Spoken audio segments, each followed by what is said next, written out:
अस्सलाम वालेकुम। नमस्ते। क्या हाल चाल है? उम्मीद करता हूँ ठीक होंगे, खरीद से होंगे। मेरा नाम है जमी और मेरे साथ हैं शहजाद चौधरी। आज जिस वीडियो में रिएक्ट करने वाले हैं उसका टाइटल आपको शहजाद भाई बताएंगे। जी, तो आज जिस वीडियो पर रिएक्शन करने वाले हैं उसका टाइटल है cry for yourself before you cry for फलस्तीन। हाँ जी, तो वीडियो शुरू करने से पहले हमारी आपसे रिक्वेस्ट है कि अगर आप हमारे चैनल पर नए हैं तो हमारे चैनल को लाइक कर दें, शेयर कर दें, सब्सक्राइब कर दें और बेल का आइकन दबाना मत भूलिए। तो चलिए शुरू करते हैं। Let's start.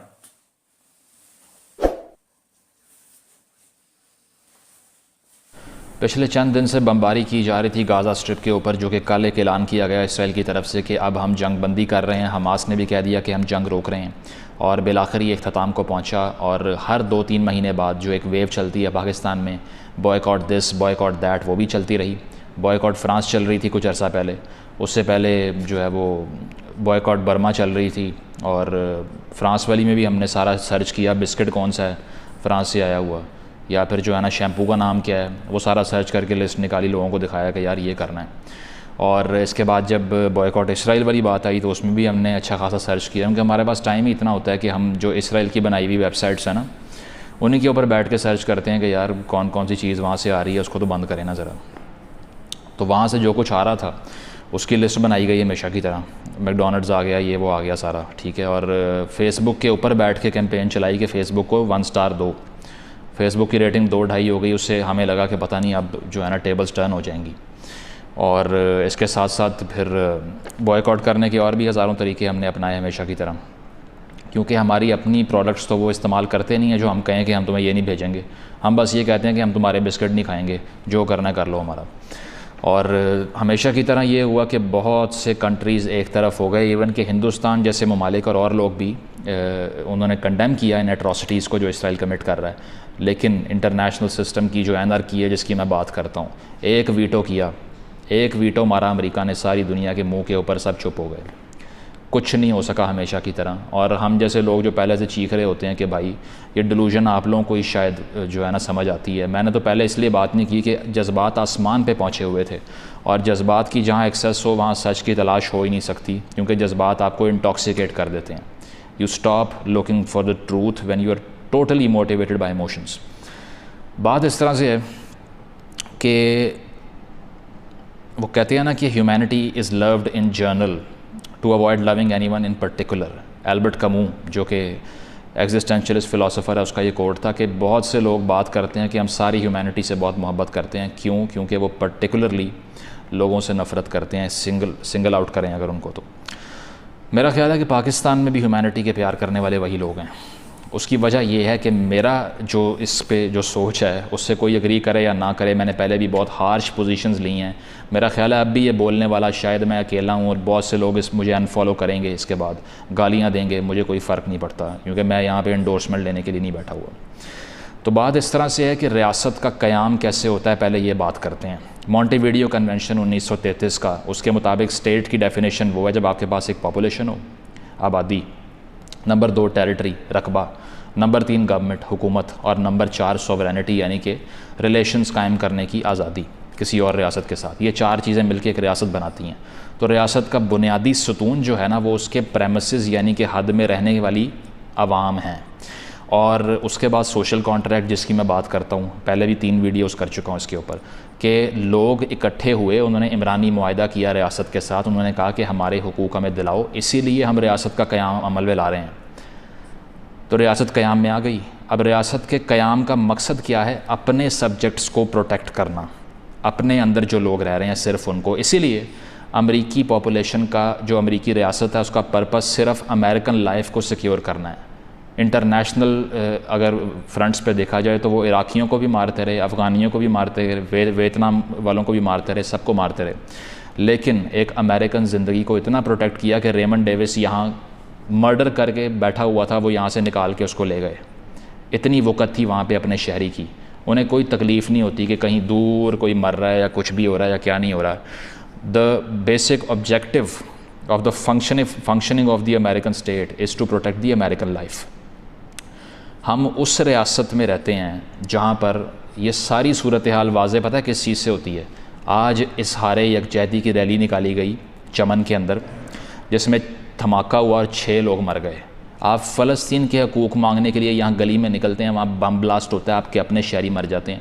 ये आप लोगों का हाल है और आप रो पीट किसके लिए रहे हैं जो हज़ारों मील दूर कहीं बैठे हुए हैं। मैं बिल्कुल ये बात नहीं कर रहा कि वहाँ जुल्म नहीं हो रहा, मैं बिल्कुल ये बात नहीं कर रहा कि वहाँ इसराइल बुरा नहीं कर रहा, मैं बिल्कुल ये बात नहीं कर रहा कि आवाज़ बुलंद नहीं करनी चाहिए, लेकिन हमारी एनर्जीज़ में इतना डिफरेंस है क्योंकि हम डिलूजन में फंसे हुए हैं।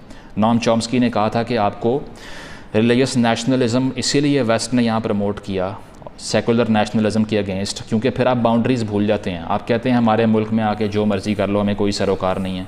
पार्टीशन से पहले हम तुर्की की खिलाफत को रो रहे थे, अब बैठ के हम हज़ारों मील दूर जो कुछ हो रहा है उसको रो रहे हैं हमेशा की तरह। हमें ये होश ही नहीं है कि हमारी रियासत का क़याम पहले अपने पॉपुलस को प्रोटेक्ट करने के लिए अमल में लाया गया। आपको एक मिसाल दे देता हूँ। अभी तक जब से वॉर ऑन टेरर का आगाज़ हुआ है तो तकरीबन 2 से 3 million IDPs internally displaced persons, यानी कि अपने मुल्क के अंदर ही गुमे हुए लोग जिनको जंग की वजह से अपने घर छोड़ने पड़ गए, वो हर साल उसका फ़िगर आता है। अभी रिसेंट फिगर्स के मुताबिक पाकिस्तान के अंदर 10 लाख IDPs बने, 10 लाख लोगों को अपने घर छोड़ने पड़े ज़रब अज़ब के बाद से, क्योंकि वहाँ पर दहशत गर्दों का सफाया करना था। और फ़लस्तीन जिसको आप रो रहे हैं वहाँ सिर्फ 1.2 लाख IDPs हैं। तो फ़लस्तीन में 1 लाख, पाकिस्तान में 10 लाख। आपके अपने बैकयार्ड के अंदर 10 फ़लस्तीन बने हुए हैं, आप कभी बाहर निकलते ही नहीं है उसके लिए। किसने बात की है आज तक, मुझे बताया जाए, किसने बात की है आज तक कि हमारे यहाँ पर जो इंटीरियर सिंध के अंदर या सिंध के अंदर फोर्स्ड कन्वर्जन्स होती हैं ख़वातीन हिंदू लड़कियों की, किसने उस पर रैलियाँ निकाली हैं और कहा है कि ये बंद करो ये अट्रॉसिटीज़ सारी। उसके अलावा आप अफ़गानिस्तान का इसराइल आप हैं, क्योंकि अफ़गानिस्तान में अब तक जब से वॉर ऑन टेरर का आगाज़ हुआ है 3 लाख लोग मरे हैं, और जिन्होंने मारे हैं आपने उनको सप्लाइयाँ दे के यहाँ से गुजारा है। यही इल्ज़ाम आप इसराइल के ऊपर लगाते हैं। आज आपके बिल्कुल बैकयार्ड में बैठे हुए कलमा गो भाई हैं, आपके मुसलमान हैं सारे, वहाँ पे उम्मा आती नहीं है कोई, बिल्कुल ख़त्म। उसके अलावा 2.5 लाख डेथ्स यमन के अंदर हो चुकी हैं, पहले भी बात की थी। 5 लाख डेथ्स इराक़ में हुई हैं, अमेरिका ने मारे हैं, आपके बिल्कुल पास ही है। कोई रैली निकली पूरे मुल्क के अंदर, कोई लोग बाहर आए जो इस मरतबा पाकिस्तान में आ रहे हैं। मैं अप्रिशिएट करता हूँ, मतलब वो लोग जिन पे ये हमारे राइट विंग इल्ज़ाम लगा रहे थे कि यार ये तो फेमिनिस्ट आंटियाँ बाहर से पैसे लेती हैं, ये तो यहूदी एजेंट हैं, वही यहूदियों के ख़िलाफ़ एहतजाज कर रही थी, ज़ायनिस्ट के ख़िलाफ़। तो ये उन लोगों का भी थीसिस गलत साबित हो गया, उनको भी शर्म आनी चाहिए, क्योंकि उनकी कोई पार्टी सड़क पे नहीं आई जो पूरा मुल्क जला देती है किसी और बात पे, लेकिन इस बात पे सब खामोश रहे। उसके अलावा 5.5 लाख सीरिया में मर गए हैं। तो बात ये हो रही है कि अब तक जितने लोग मारे गए हैं फ़लस्तीन के अंदर, उसकी जो नंबर होगा ना शुरू से 47 से लेके अब तक, वो 1 लाख के अराउंड होगा। लेकिन 2.5 लाख यमन में, 3 लाख अफ़गानिस्तान में, 5 लाख इराक़ में और 5.5 लाख सीरिया के अंदर। कौन बोलता है यहाँ पे? कोई भी नहीं बोलता, क्योंकि बचपन से निसाब के अंदर या बचपन से हम सुन रहे हैं। आप में से कोई ऐसा नहीं होगा जो जुमे की नमाज़ पढ़ने गया हो और दुआ ये ना की गई हो बचपन से लेके अब तक कि या अल्लाह फ़लस्तीनियों को आज़ादी दे। लेकिन कर उसके लिए क्या रहे हैं? कुछ भी नहीं कर रहे, कोई प्रिंसिपल्स को फॉलो नहीं कर रहे। तो मैं ये नहीं कह रहा कि स्टेट लेवल के ऊपर आप कंडेमनेशन नहीं कर सकते या सारा कुछ नहीं कर सकते, लेकिन बात यह है कि वो गांव के जो 2 चौधरी होते हैं ना, उनसे फ़ैसला हल करवाते हैं बड़े बड़े जो मसाइल होते हैं। जो सबसे गरीब घर का रहने वाला होता है ना, उससे आके मसाइल को ही हल कराने में इंटरेस्टेड भी नहीं होता। जिसके पास पावर होती है उसी के पास जाते हैं। तो जो फर्स्ट वर्ल्ड है या न्यूजीलैंड जैसे मुल्क हैं या फिर वेस्टर्न यूरोप के मुल्क हैं या अमेरिका है, उनका बात करते हुए समझ भी आती है कि अपने माइनॉरिटीज़ को उन्होंने राइट्स दिए हैं, अपनी अक़लियतें उनकी महफूज हैं। इस बुनियाद पे वो मुतालबा करते हैं कि फ़लस्तीन को आज़ाद किया जाए या वहाँ पर जुल्म ना ढाए जाएँ। आपका तो अपना ये हशर है कि आप यहाँ पर अपनी इकॉनमी को रन नहीं कर पा रहे और बैंकरप्ट होने की तरफ जा रहे हैं, और बात आप ये कर रहे हैं कि हमने इंटरवेंशन भी करनी है। सबसे पहले आपने जाके जो है ना वो सीटो सेंटो भी साइन कर लिया था। हिंदुस्तान जैसे मुल्कों ने नॉन अलाइंड मूवमेंट साइन की थी NAM, और कहा था कि हम ना रशिया की तरफ हैं ना अमेरिका की तरफ हैं। आपने जाके कह दिया था कि नहीं जी हम तो अमेरिका के साथ हैं, और इसी तरह आप आज तक कर रहे हैं। जाके पढ़ें मोनरो डॉक्ट्रिन के बारे में। अमेरिका जब शुरू में बनता है वो कहता है कि हमने सिर्फ़ और सिर्फ अमेरिकन स्ट्रेंथ पे काम करना है अभी, उसके बाद में हम बाहर की जंगें लड़ेंगे और बाहर की बातें करेंगे।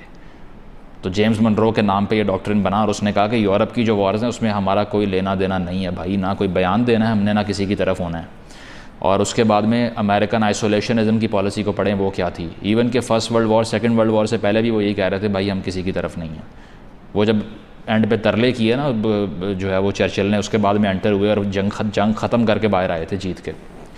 तो पहले अपनी पावर को तो इतना इन्हांस करो कि ग्लोबल लेवल पे पॉलिसी मेकर बन जाओ यार। अगर टर्की बात करता भी है, बेशक वो इसराइल का चौथा बड़ा ट्रेड पार्टनर है और हिपोक्रेसी दिखाता है, अंदर से पैसे भी ले लेता है और बाद में रोता भी है कि ये गलत हो रहा है जी, लेकिन अगर वो बात करे भी तो थोड़ा सा बेहतर लगता है। आपका तो यार कहाँ बात करना बनता है। पूरी दुनिया के जो है ना ये चौधरियों की लड़ाई है जिसमें इसराइल जैसी ताकतें इन्वॉल्व हैं, टेक्नोलॉजिकली एडवांस्ड, और आप बीच में हम ही रोई जा रहे हैं। तो बात यह है कि पहले बड़ी पावर्स जो थी उनका भी पास्ट पढ़ें कि उन्होंने किस तरह से अपने आप को आइसोलेट करके रखा। इवन कि चाइना अभी तक कहता है कि we are not in any cold war with America, we just want to trade with them. इसके अलावा मुझे ये समझ नहीं आती कि हमास, इसराइल अगर एक ईवल एम्पायर है, मैं मानता हूँ कि वो यूएन की रेजोल्यूशंस को भी धज्जियाँ उड़ा रहे हैं वेस्ट बैंक के अंदर और जगहों के ऊपर, लेकिन हमास को भी जो लोग सपोर्ट करते हैं उनका भी कोई दीन ईमान नहीं हो सकता।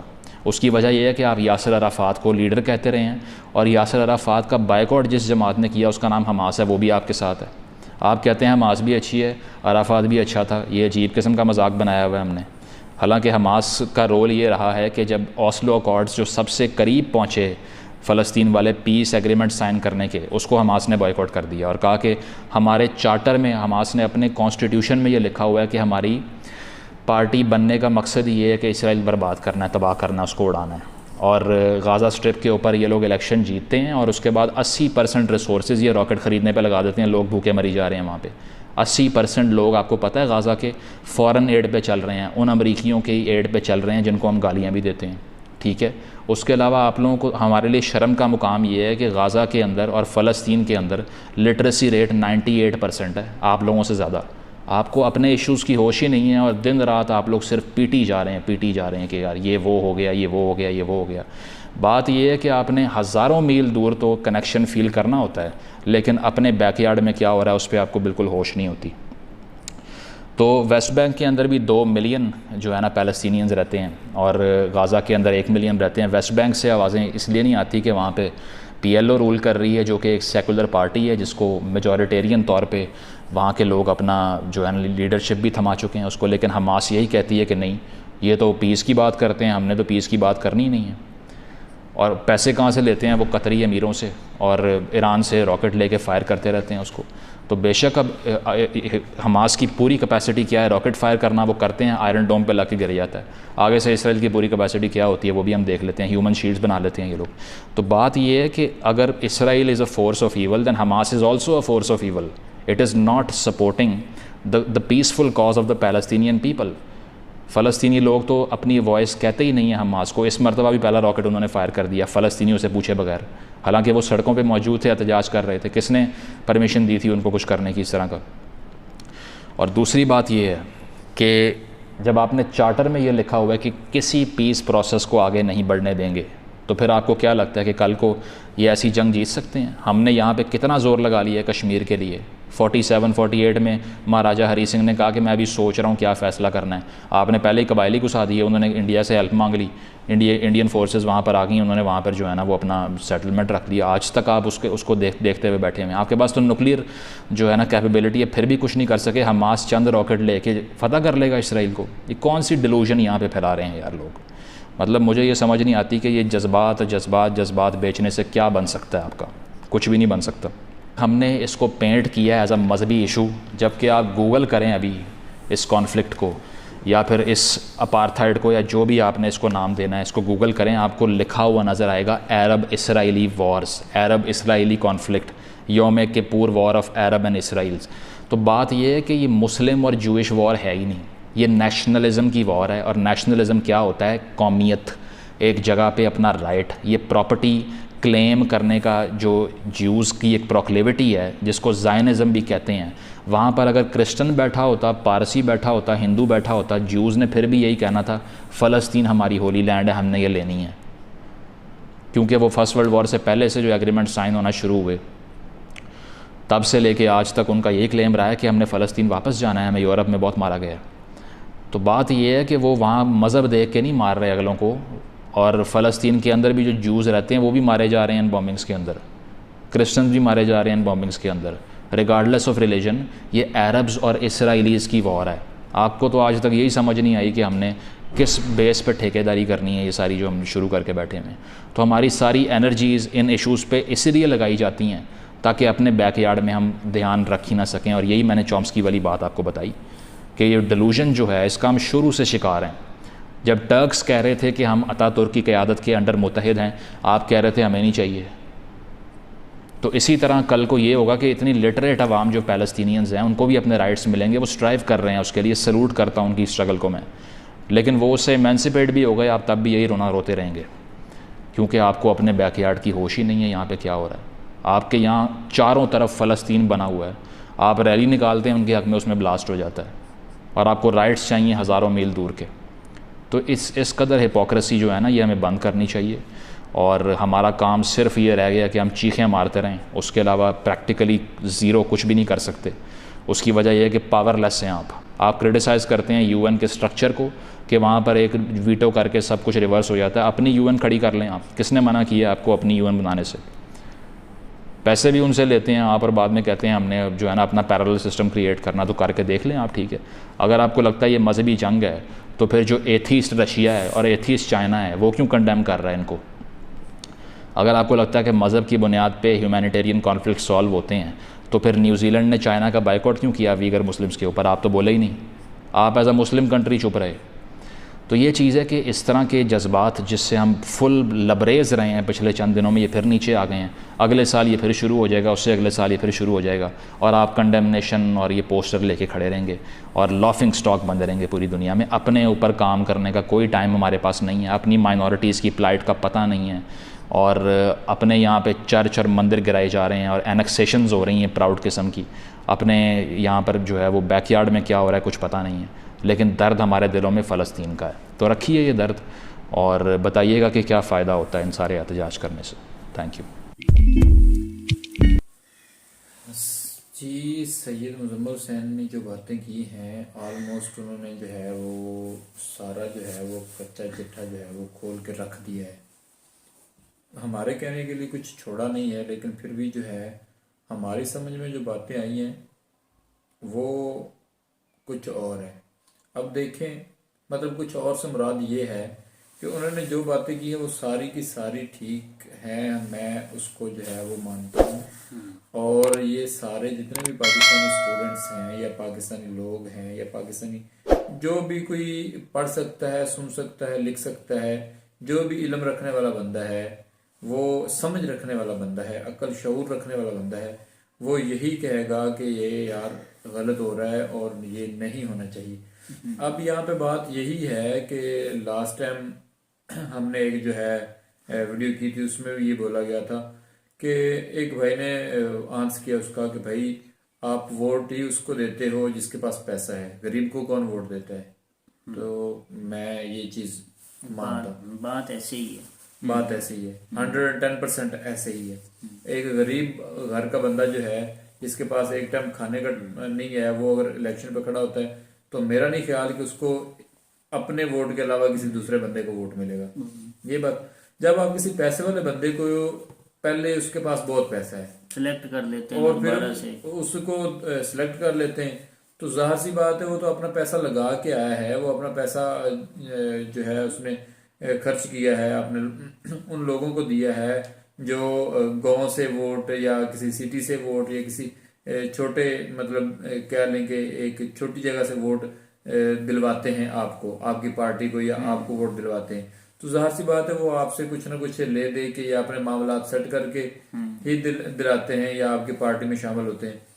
तो वो पैसा आपने जितना भी लगाया, आप करोड़ों में लगा लें, वो जस्ट इसलिए था कि आप जीतें। लेकिन अगर आप जीत जाते हैं तो फिर जो पैसा आपको मिलेगा गवर्नमेंट से, वो पैसा जो है आपने लगाना है उन लोगों पे जिनसे आप वोट लेके जीते। तो ये बात दूसरी तरफ चली गई, लेकिन वही बात है कि जिनके पास पैसा है उन्हीं को पैसा जो है वो दिया जाता है और वही पैसे का जिधर दिल करे उनका इस्तेमाल कर दें, ना करे तो उनकी मर्जी। अच्छा, इसके साथ ये भी है कि ये जितनी भी बातें थी सैयद मुजम्मिल साहब की, ये बड़ा अच्छा बोलते हैं और बड़ा इनका नॉलेज और एक्सपीरियंस है इस बात में। तो ये देखें, ये ठीक कहते हैं, जो बैकयार्ड है उसको भी देखना चाहिए। अब यहाँ बैठे हम फ़लस्तीन को रोए जाएं अच्छा, रोए जाए नहीं खाली, अपने ही लोगों की गाड़ियां जला दें, अपने ही लोगों के दफातर जो है उनको जला दें, उससे क्या होगा भाई? अपनी कंट्री का नुकसान होगा। किसी ने आके वो पैसा लगा के आपको रिकवर करके देना है? नहीं देना। आप ही के लोगों ने वो दोबारा से उसको रिकवर, लास्ट टाइम आपको पता होगा वो मुद्दा तो शायद कुछ और था, जो है उकाफ का, महकमा उकाफ का ननकाना साहब में जो ऑफिस है, हाँ। वो लोगों ने जला दिया, और उसमें उकाफ के मुलाजिम जो है, ये लैंड रिकॉर्ड अथॉरिटी होती है उकाफ इसको बोलते हैं, तो उसके पास ना काफी उनका नुकसान हुआ था। काफी नुकसान हुआ था। 2-3 लोग अंदर बिल्डिंग को पता नहीं तेल छिड़क के, जख्मी भी हो गए थे। तेल छिड़क के आग लगा दी थी। 2-3 मेरे ख्याल है मर भी गए थे उसमें झुलस के, या जैसे भी कैसे करके।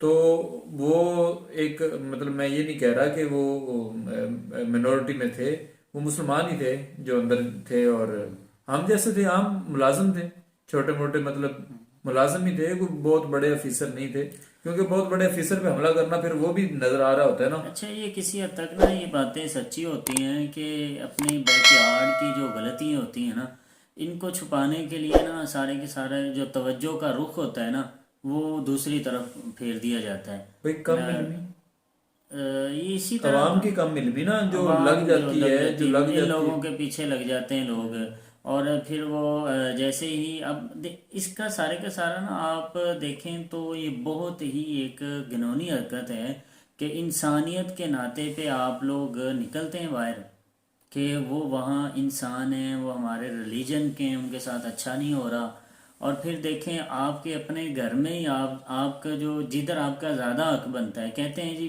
पड़ोसियों का ज़्यादा हक है, कहा जाता है पड़ोसियों का ज़्यादा हक है, और हमारे पड़ोसी तो दूर की बात, हमारे घर में कोई अच्छे हालात नहीं है और हम इतनी दूर के लोगों के लिए दर्द रखते हैं, तो भाई दर्द रखना है तो ज़्यादा से ज़्यादा पड़ोसी के लिए रखो ना। पड़ोसी के लिए नहीं रखो, मैं चीजें यहाँ पे ये कहूंगा, अपने लिए रखो भाई, अपनी जात के लिए रखो। अगर आप अपनी जात के लिए दर्द रखेंगे तो आप अपने बहन भाई माँ यानी कि इनके लिए दर्द रखेंगे, और यहाँ से स्टार्ट होगा भाई आपका मेन जो है मुद्दा। क्योंकि आप अपने घर वालों के लिए दर्द रखेंगे तो जाहिर सी बात है उन्हीं में उमंग पैदा होगी, उन्हीं में जो है वो उम्मीद पैदा होगी कि हमने क्या करना है, हम हमारा जिंदगी का जो है वो मकसद क्या है, हमने कैसे जो है तरक्की करनी है। अफगानिस्तान की बात देख लें आप, फिर सिंध की बात देख लें, वहाँ वो अफगानिस्तानी तो मैं लास्ट टाइम एक भाई से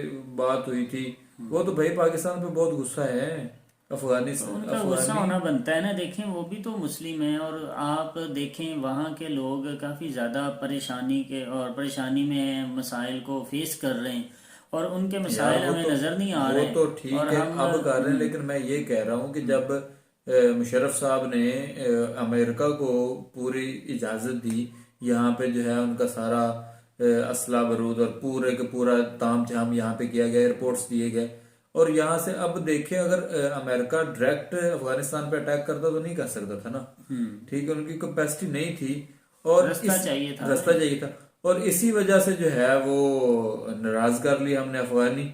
अब देखेंगे ये बात हुई वीडियो में कि चमन में जो है अब वो बम फोड़ने वाले कौन थे? ऐसे ही कुछ थोड़े से लोग जहाँ पे जमा हो जाएं, वहां पे जो है वो गुस्से में भरे हुए लोग जो हैं वो आ जाते हैं, आके तो जो है वो काम तमाम कर देते हैं।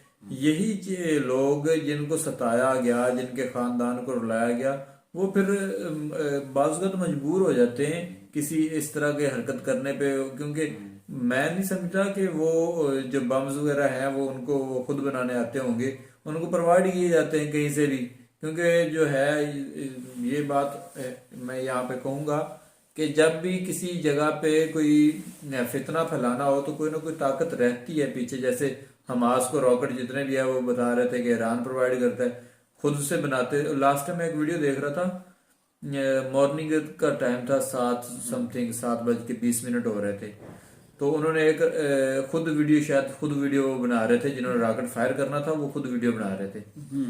अब जी उन्होंने रॉकेट बहुत कोई 1.5 किलोमीटर या समथिंग, मुझे आइडिया नहीं है कि कितना दूर था, लेकिन काफी दूर थे, वहां से जनाब उन्होंने रॉकेट लोड किया है और फायर किया है एक रहायशी बिल्डिंग पे सुबह सुबह। आप यकीन करें कि जैसे ही वो उस बिल्डिंग में लगा है ना रॉकेट, वो जमीन धंस गई है जमीन, उसका एक पोर्शन भी नहीं बचा।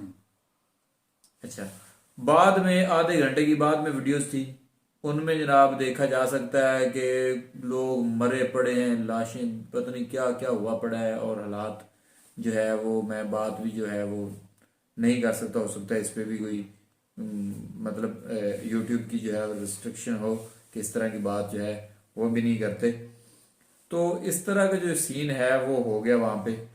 अब देखें कि वहां पे जो लोग निकल के आ रहे हैं वो कलमा पढ़ रहे हैं, सारे के सारे छोटे छोटे बच्चे उठाए हुए हैं बदतर हालत में, और वो कलमा पढ़ते हुए आ रहे हैं और भागे आ रहे हैं कि हम हेल्प मांग रहे हैं, ठीक है, अल्लाह का नाम ले रहे हैं, अल्लाह अल्लाह कर रहे हैं। और ये तो वही बात होगी ना कि गोली चलाने वाला भी कह रहा है ला इलाहा इल्लल्लाह, बिल्कुल, और आगे से जिसे गोली लग खाने गई वाला वो बिल्कुल भी यही खाने कह वाला रहा भी है। यही कह रहा है तो ला इलाहा इल्लल्लाह। ये इसी दंदल में तो फंसे हुए हैं, यही तो समझ में नहीं आ रहा लोगों को कि करना क्या है। असल में ला इलाहा इल्लल्लाह को अपने दिल में रख के और अपनी जो है पुरानी जितनी भी हैं इस इस्लाम के रिलेटेड बातें, उनको एक साइड पे रख के जीने का सलीका सीखना पड़ेगा।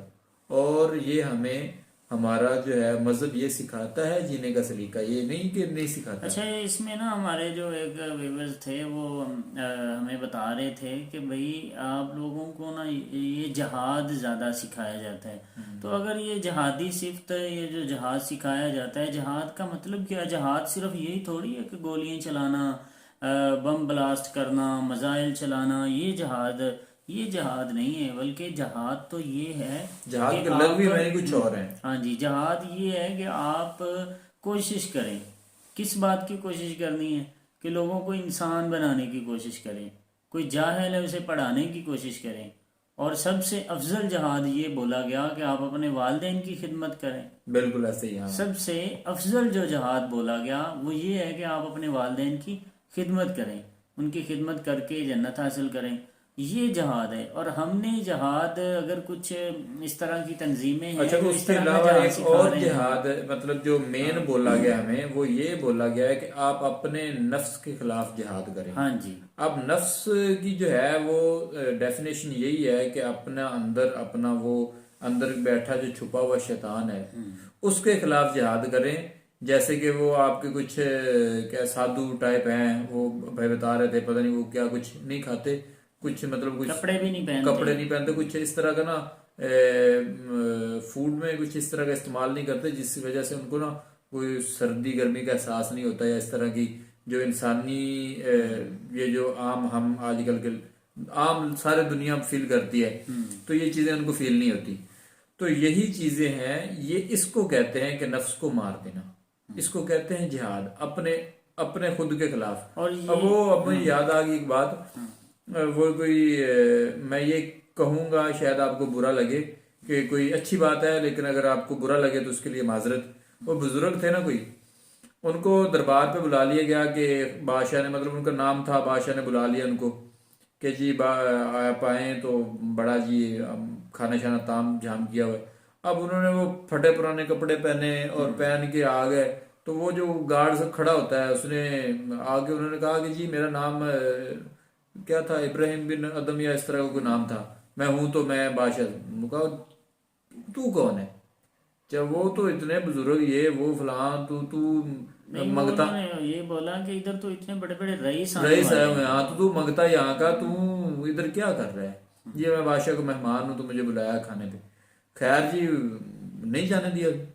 अच्छा जी, वो कुछ देर अब वापस चले गए, कपड़े पहने, अच्छी वाली खुशबू लगाई, लगा के वो आए, वही दरबान में खड़ा था। उसने पूछा भी नहीं, उसने देखा भी नहीं उनकी तरफ, दरबान साहब ने उनकी तरफ देखा भी नहीं, अंदर चले गए। खाना बन रहा था ये वो। अब वहां पे जो है वो जब गया खाना खाने लगे, उन्होंने सारा वो सालन लिया और अपने ऊपर डाल लिया, सारे कपड़े के ऊपर डाल लिया।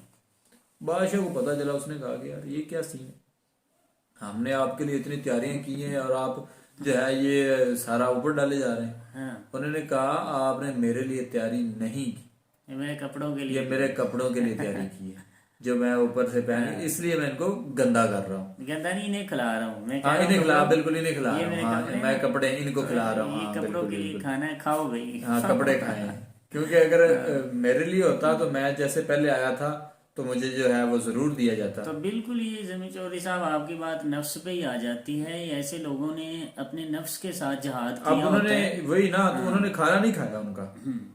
वो कहते हैं ना जमीर जिनके जिंदा हो, जमीर यही जिंदा होता है, जमीर अंदर का जो है इंसान जिंदा होता हाँ है। जी। और वो हालांकि बादशाह की, यार एक वक्त का बादशाह बुलाया इंसान को, और वो उनका खाना जो है पूरी भरी महफिल में इतने रईस और अमीर लोगों में कपड़ों पे फेंक रहा है और कपड़ों को खिला रहा है।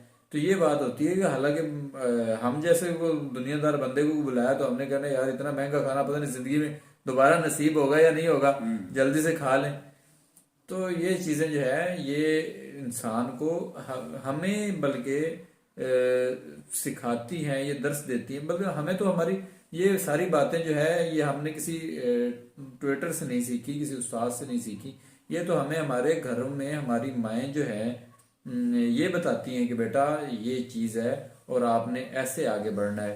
तो इसी तरह अगर हम अपने तौर पे और इस एक एक करके कोशिश करेंगे तभी जो है अपने अपने खिलाफ, अपने खुद के खिलाफ वो जिहाद वाली कोशिश करेंगे तो ही कामयाबी है। अदरवाइज जलील और रुसवा तो दुनिया भर में हो रहे हैं। अब कोई कमी, क्या ख्याल है, कोई कमी बची है?